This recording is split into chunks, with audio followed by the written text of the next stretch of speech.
कसे आहात तुम्ही सगळे? सो आजच्या या व्हिडिओमध्ये मी तुम्हाला काही रँडम ब्युटी प्रोडक्टचे रिव्ह्यूज देणार आहे. माझा फर्स्ट प्रोडक्ट आहे तो म्हणजे झुडिओचा.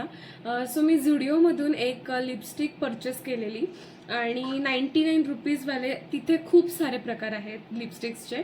तर मी सिम्पली आपली बुलेटवाली जी असते लिपस्टिक ती वाली परचेस केलेली आणि तीही 99 वाल्या ज्या आहेत त्या सेक्शनमधून मी ही परचेस केलेली.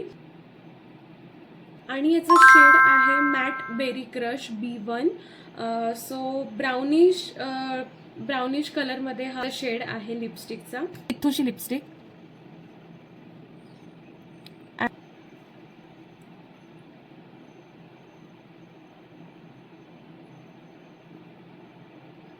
हा शेड म्हणजे इंडियन स्किन टोनसाठी परफेक्ट आहे मी तर असं म्हणेन. Then take care, bye.